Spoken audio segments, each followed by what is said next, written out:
and father. I have one patient no, napakonsulta, father and the daughter. When I asked, din ang mother, sila nga to sa Hong Kong, the OFW. So this is one example of change in the gender roles. No?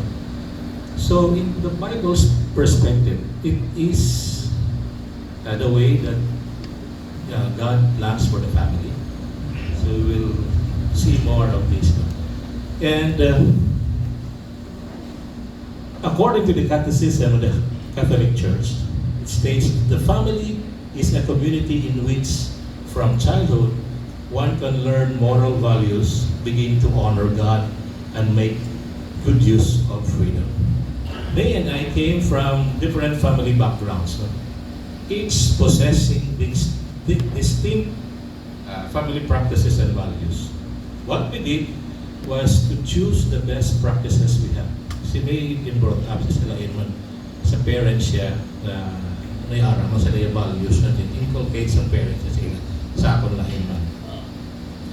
And we choose only the best practices we have and improve them based on our readings and teaching like this as we go along with the DCDP.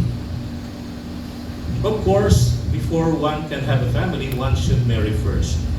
Speaking of marriage, our culture often view marriage as a contract. Diba? With pirma kasang marriage contract. Whereas the Bible says that marriage is a covenant which is permanent. Gagambal ka mo till death do, not later, till death do us part, but the life after death. It emphasizes forgiveness and requires two people to maintain lives of virtue and an effort to maintain the relationship of both husband and wife. Marriage is intended to be a commitment in which we maintain trust and fidelity until separated by death. There are a lot of homes that have missed the breath of heaven, instead become a hell on earth. Many experience unhappiness in their own homes. Why? There must be a missing ingredient. And the missing ingredient in so many homes, of course, is the presence of God. Introduction pa lang to. This talk focus on the topic included in the DCBP CLP manual, which discusses the basic Christian family. And the goals of this talk are to stress the importance of marriage and the need to build strong Christian families, to strengthen relationship between spouses, and to have parents seriously assume the responsibility over their children. Good afternoon, everyone. Good afternoon. How many are married here? I see a raise of hands. A lot, no? Majority. That's nice. So, Gaudium et Spes, no, is a Latin word for joy and hope. The pastoral constitution of the church in the modern world was one of the four apostolic constitutions which resulted from the Second Vatican Council, which was promulgated by His Holiness Pope Paul VI on December 7, 1965. And it is an overview of the Catholic Church teaching about men's relationship to society. And chapter 47 is the citation for marriage, where it is stated that, and I quote, the well-being of the individual person and of both human and Christian society is closely bound up with the healthy state of conjugal and family. That's why a healthy family makes a healthy society. If the home is weak, the society is weak. If the home is strong, the society is strong. In the same manner, the church is weakened when the home is weakened. So now we think, is our society nowadays strong? So we need a strong family. So marriage and family are institutions created by God. I hope we all agree on this. Okay, so family and marriage is created by God as an institution. And Pope Francis said, marriages are what creates a family. Allow me to share scriptural verses that supports marriage and learn what the Bible says about this. No? In Genesis chapter 2, verse 18, the Lord said, "It is not good for man to be alone. I will make a suitable partner for him." So, meaning, even during the beginning, since the beginning, God already knows what is good for us. Hindi, the first couple did not ask the first man did not ask, dapat may suitable partner ako. But God knows, no, that this man needs a suitable partner for him. God was not satisfied with this solitary male. So there's something about man by himself that was not good. He was incomplete, unfinished. No? So men and women are distinct individuals, and yet they are physically, emotionally, intellectually, and spiritually related to each other. The two are very close and share a genuine bond of unity.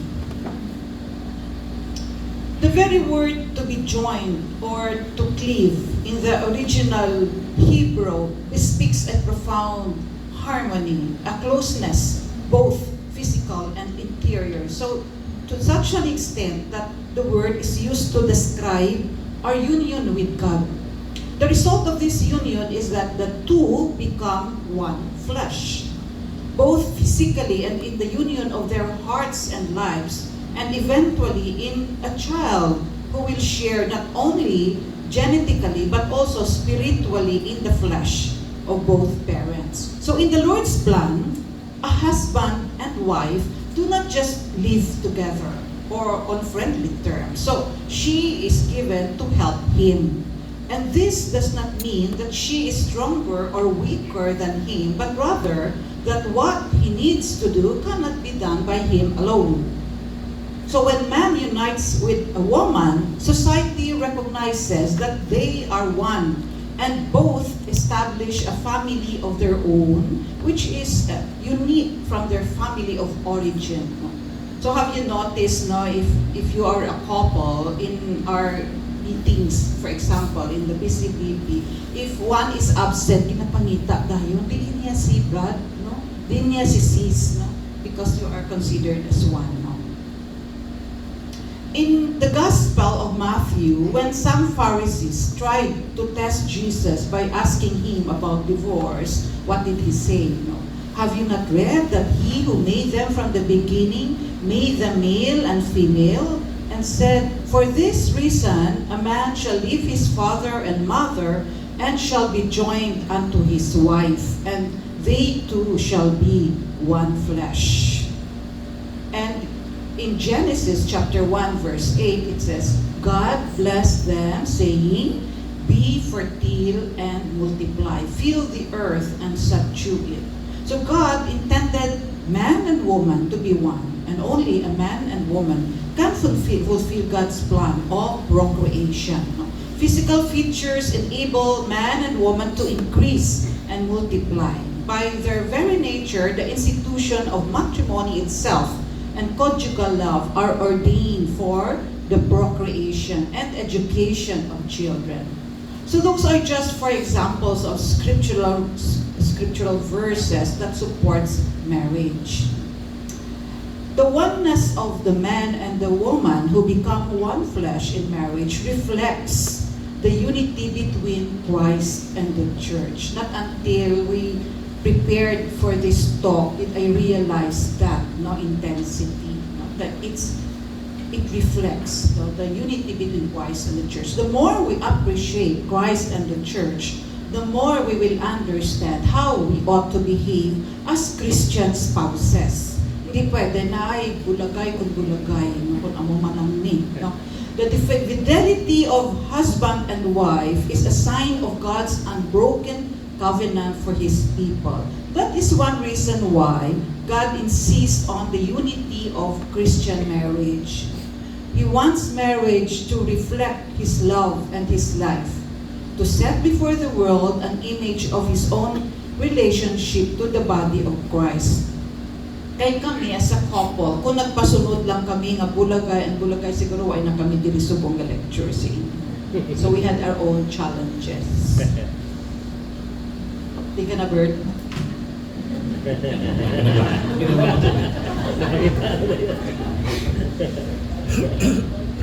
In 1 Corinthians chapter 13 verse 3, and I quote, "But I would have known that the head of every man is Christ, and the head of the woman is a man, and the head of Christ is God." The scriptures tell us clearly how we can follow the pattern within the family in terms of hierarchy and responsibility. So God, Christ, man, then woman. God gives instruction to every member of the family concerning their responsibility. So God, the members of family may have a role and responsibility. To the husband, he says, "Love your wives, even as Christ also loved the church and gave himself for it." That's why siguro wala gigawa ni Lord ang bone sa feet ni Adam for him to trample his wife, nor pwedeng kuha ang bone sa head in order not to be overruled by his wife, but rather take the bone at his left side, close to his heart, no? For him to love that woman. The father is to be the head of the family. Okay, so in Ephesians chapter 2, verse 30, which is mentioned in our second reading, by the way, in today's gospel. In the same way, husbands ought to love their wives as their own bodies. He who loves his wife loves himself, and after all, no one ever hated his own body, but feeds and cares for it, just as Christ does the church, for we are members of this body. The father is to be the head of the family unit under God. He is of course, the breadwinner, also the protector, and the teacher. Grabe no, heavy responsibilities that God had put in the shoulder of a man.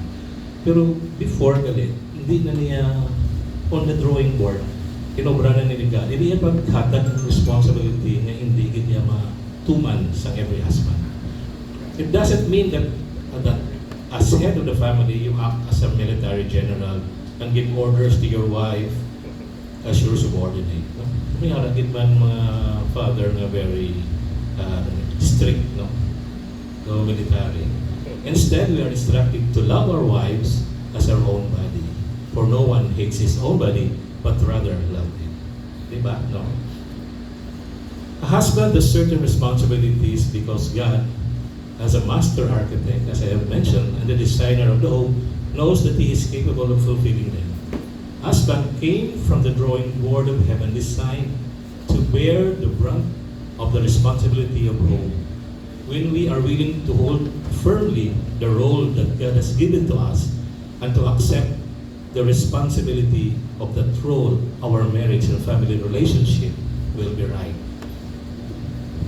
To the wives, the wife subjects herself to her husband because he is the head who gives his life for her. So grabe, ang husband gali, ang dapat ang i-model niya ang unconditional love. No? Hindi lang love for his wife as eros, no? The love between two opposite sex. Hindi lang, but ang dapat i-model ang agape, no? Which is the unconditional love that God has been showing to us. Diba? Because He loves us, He was willing to sacrifice Himself, no, in the cross of Calvary to save us from our sins. So to the wives here, are you in subjection to your husband? Can you accept that context, especially in this 21st century? So, wala yun. Siguro grabe, no? Gamay lang gorong na hindi mapati. Grabe nga humor, grabe nga away, no? Di mapati sa wife, no? Ang gusto nila, di mapagahan sa sa husband sa dahil yan sungkot, no? May argument. But in a lot of cases, the husband is anything but that of the head of the house. Sometimes. According to Dr. Sala, one wife says, "My husband may rule the roast, but I rule the roaster." Oo, di ba? No? Another will say, my husband is the head, but I am the neck, but God's the head. Sakto ba, di ba? Why your husband, ginangaagi na pasuktan na kamo? It's because your husband love you. Yeah. That Nice, is- Brad.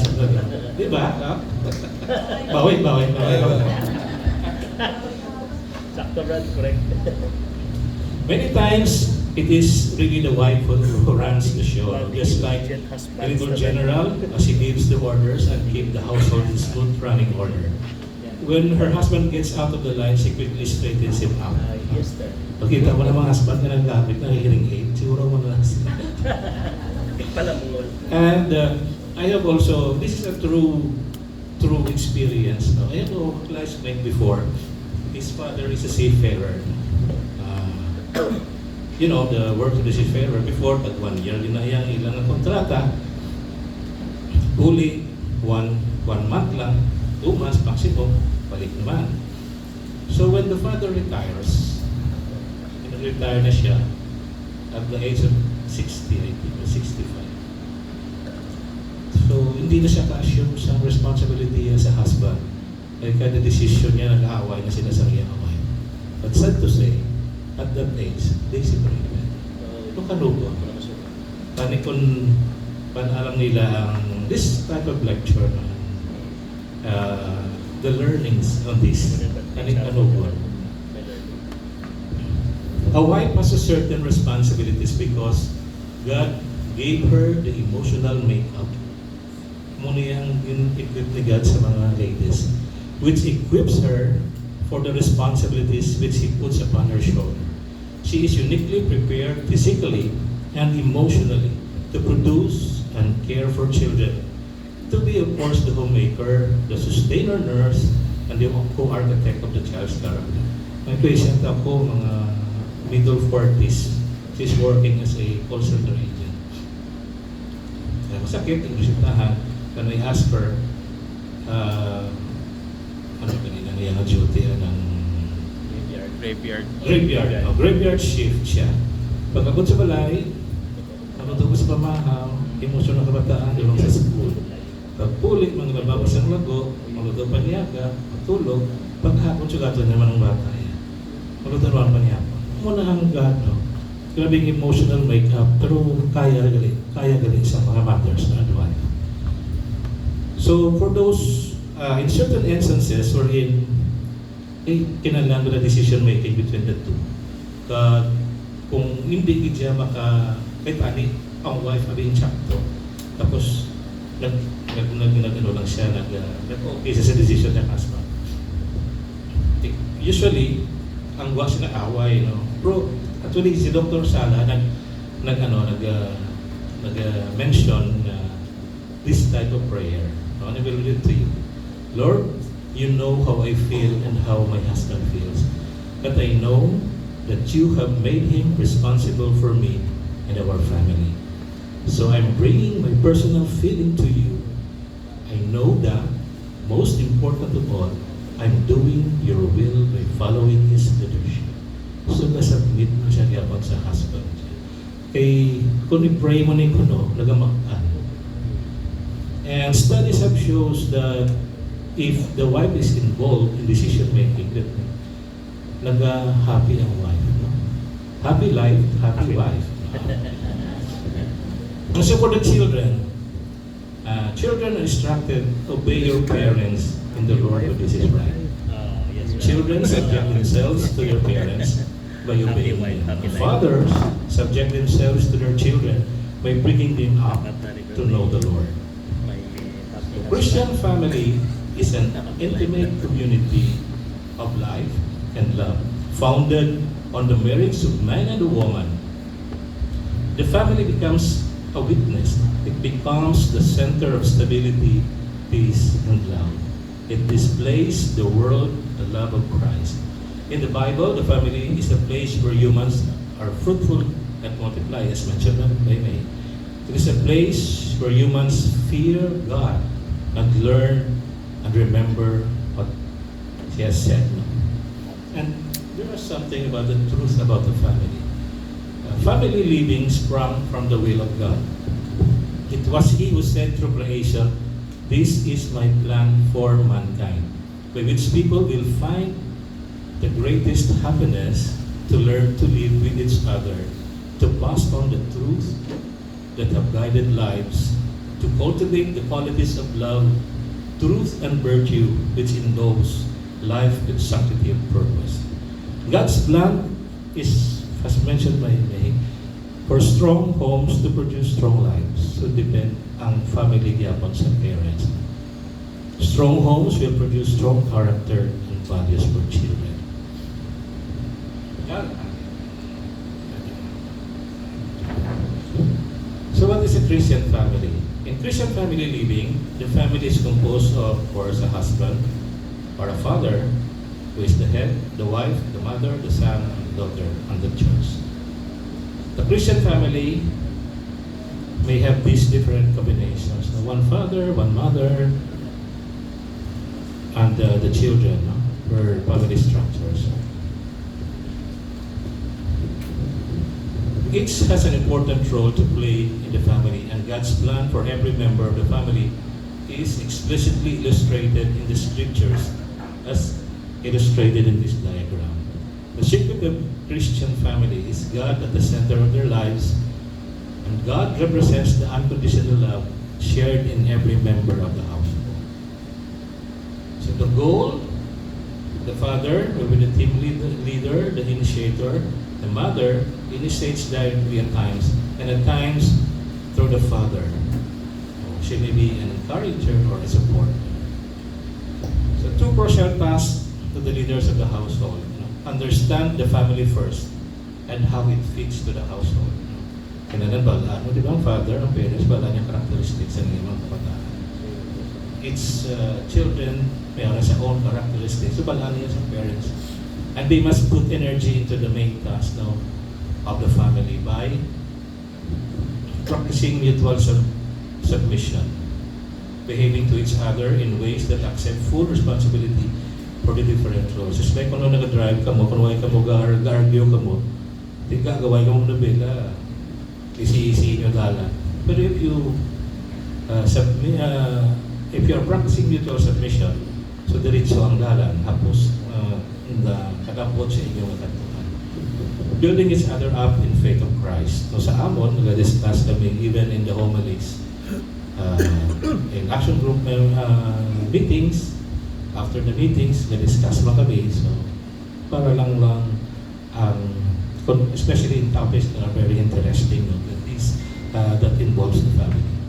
Teaching the children and others in the house so that they know Christ. So, as early siguro as gamay pa, pwede nyo introduce Christ to your children by showing them how to pray, letting them read the rosary, reading them Bible stories.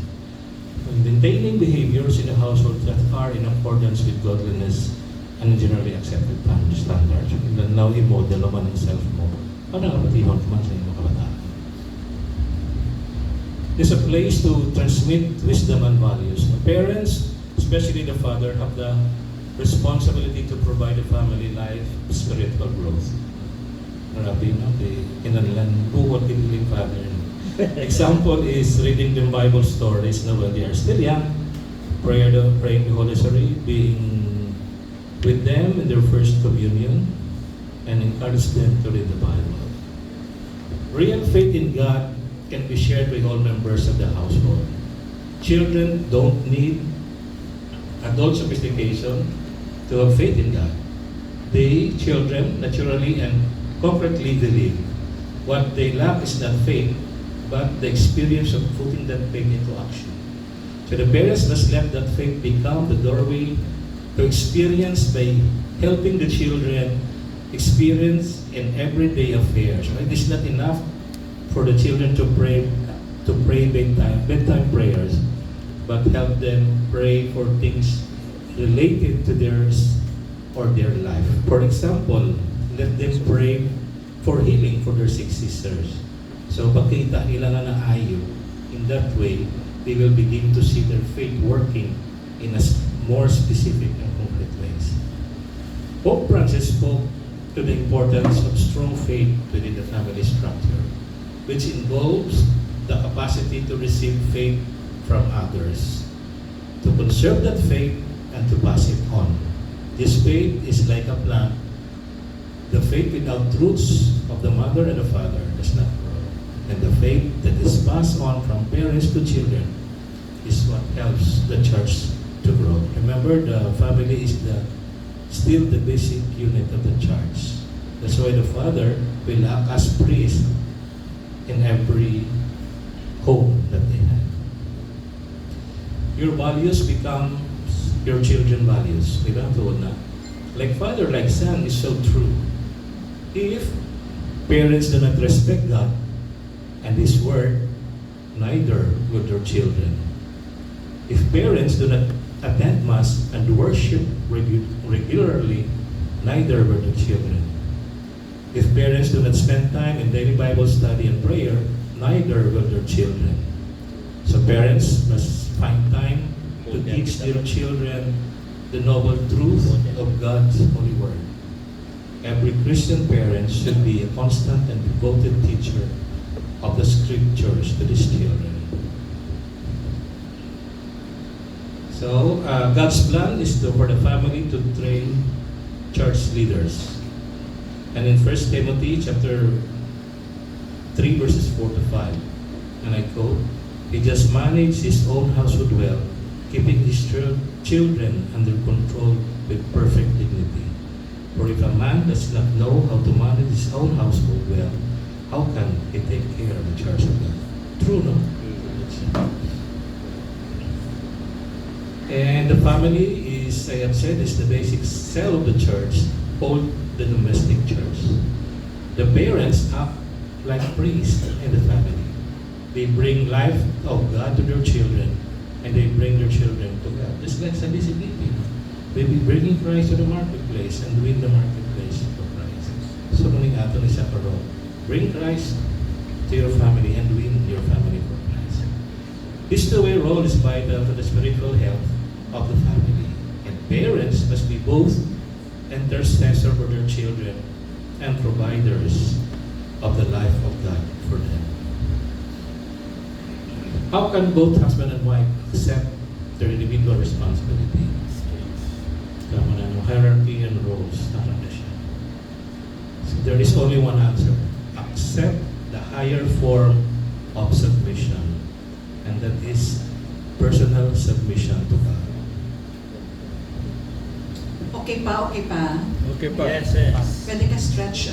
Okay. So, why is God's plan not happening? Indeed, the family is God's gift to us before the entrance of sin. No? After the fall, humanity never fully recovered the ideal of married unity that God offered the first man and woman. And as long as men and women were unable to restore their original union with God, they could not live up to God's design for their life together. That is why Jesus' teaching, what we are doing here in the BCBP regularly, is so important for our understanding of Christian marriage and family.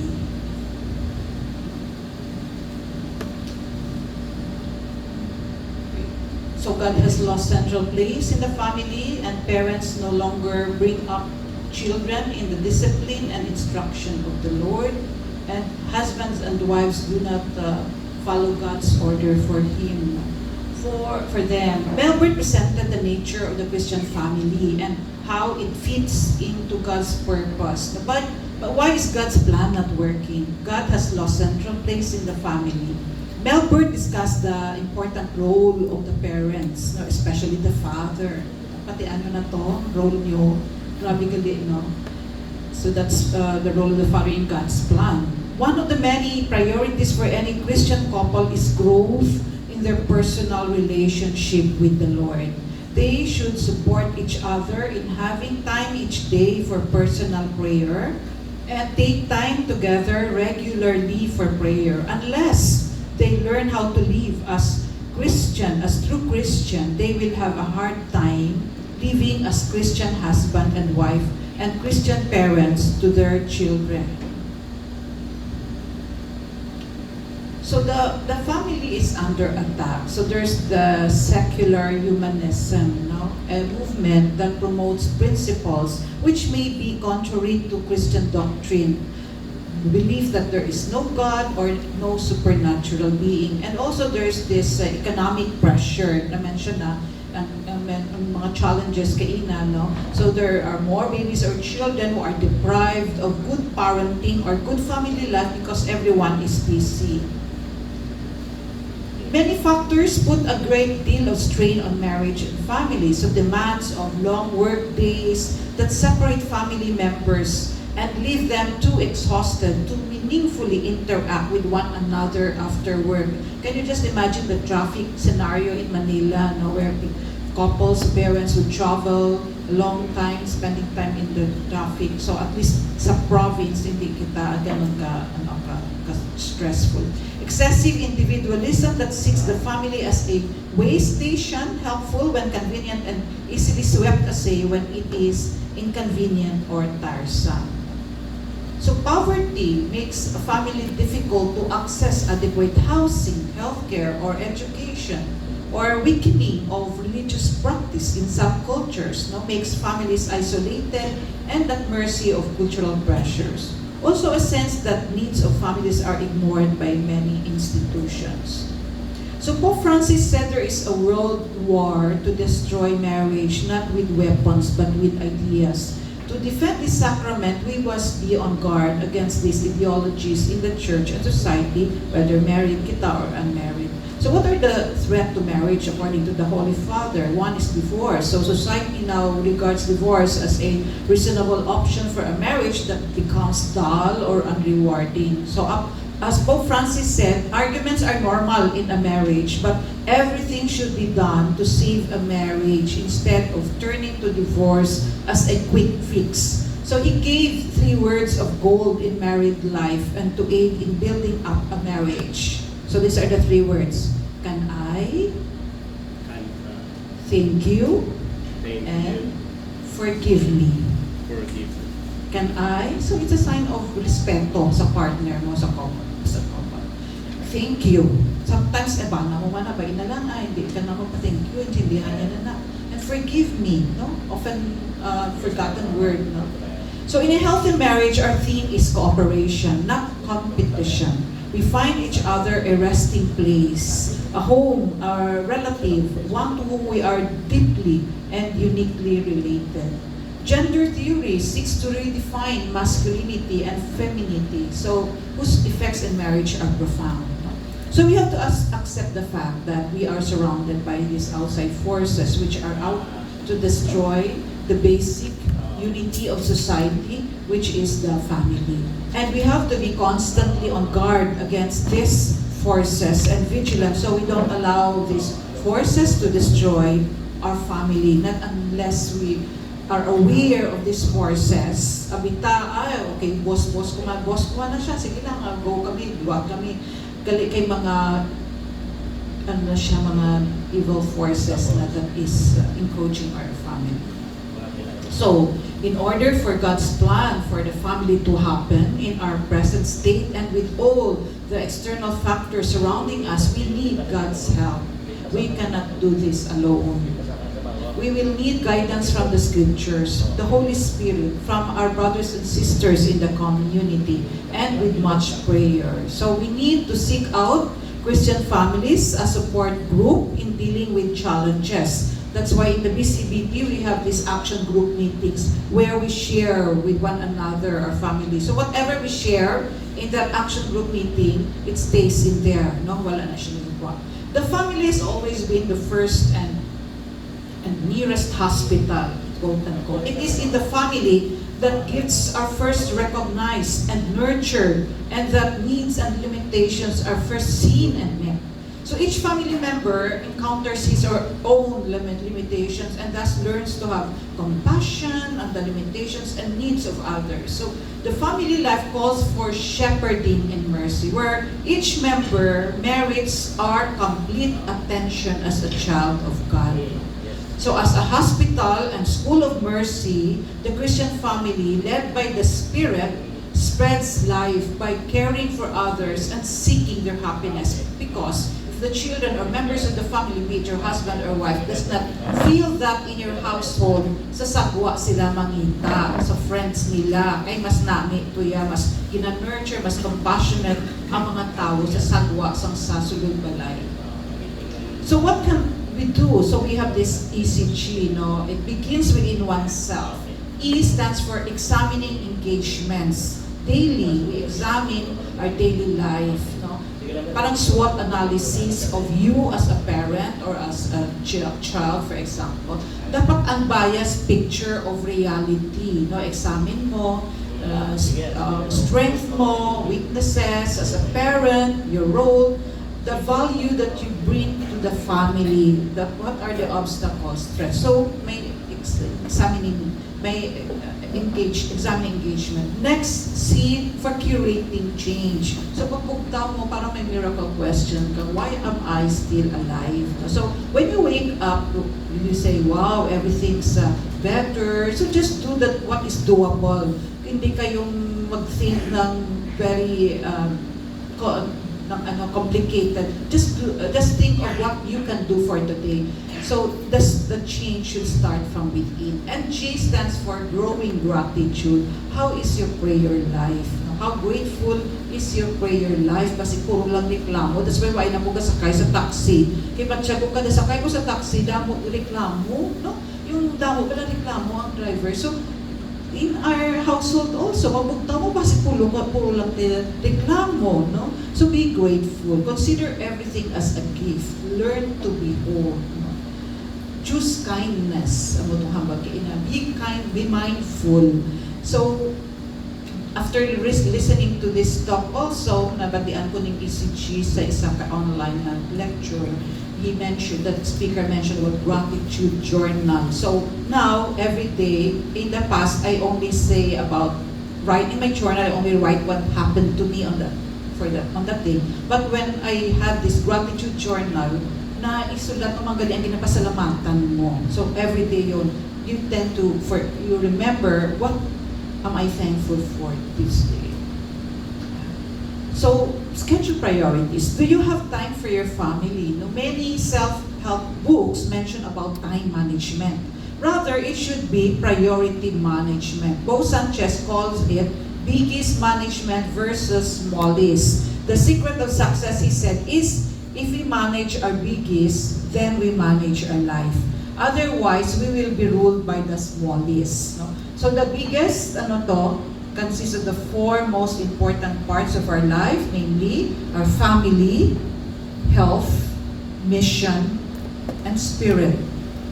So our community is part of that. So everything else is smallest. So when you become members of the community of the BCBP, so ma-include mo na siya sa one of the four priorities.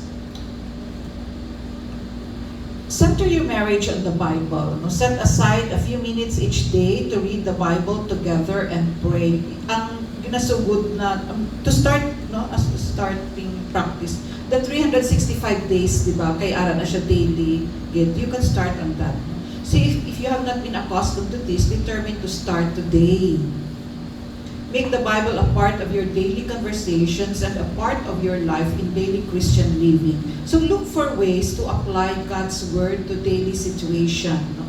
So if a husband and wife are not both taught by Jesus, they often learn different approaches to life. When we first lectured on this topic, Christian family, ang bata naman na sa picture kay Ina, na siya sa chief resident na siya sa Department of Surgery of the WMC. Ang bata naman at the time, pa lang siya, high school, no? So, elementary pa lang po, no? So, si Linya, are we talking about the same child, no? So, anyway, every time mag-gospel, after the homily na bala sa mass, magpuli, kay kaupot na siya sa amon sa una, magsimba. We-discuss sa car, about the gospel, homily. So, that's one opportunity. Meaning, we find ways paano nyo i-discuss ang about the conversation about God. Paano nyo kasultod. Okay, so in this book by Fighting for the Family Center for Pastoral Research, they find these factors, common factors: time, commitment, and faith, which is the common factor seen in a strong, healthy family.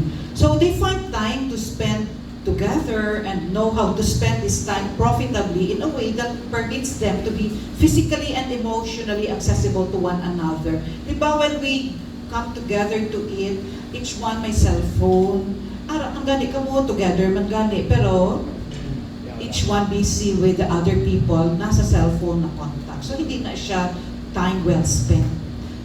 Be available. This is especially true with teens. No? When teens really want to talk, which is quite rare, you'd better be available. So it can be during the time na naga-Netflix ka mo, no? Or sa una, sa chip ko pa may TV. So pag nag-ara na siya, naminami, suspense gina sa una, no? Kay teenager, pag bata naman at that time. Tapos kung bilang masulod na siya, pag maihambal siya. So you will better have your full attention. Kasi he will not be the same person again tomorrow. So every time nga gauna siya, stop tanan, stop everything. No? So parents have a high degree of commitment also, in one factor, to the concept of family and a strong commitment to their own family. And they also have a strong faith that helps bind them together and provides resources where they can draw upon with crisis and adversity. So, among common factors in a strong, healthy family, time, commitment, and faith. Kasi kung ang bata was brought up in that environment, pag magka-problema siya sa ulihi, he will always go back to that part na in his childhood or teen na may hugutan siya para sa experience niya. Na during those time, si mom, si dad ko, grabe gid sila mag-pray. No? Okay.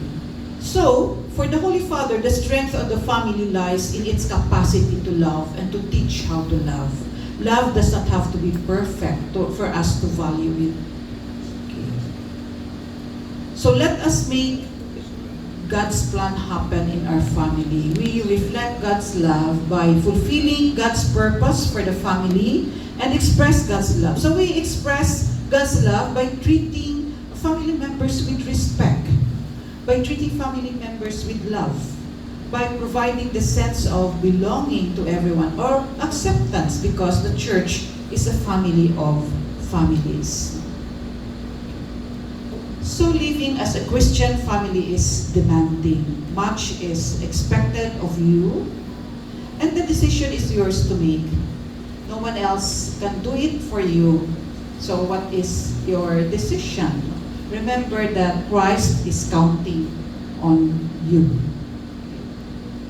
So, here is how we can make our decisions. So we have this first principle. No? For example, principle is we need to reflect God's love to our families. No? So how do we apply that? By treating each one with respect and love, and by caring for them, by spending time with their families. The problem lang oftentimes is busy kita sa work. No? So anong decision mo? This coming week, I will appropriate special time for my family. Okay, so that ends our topic. I hope you learned something from this. Thank you for listening.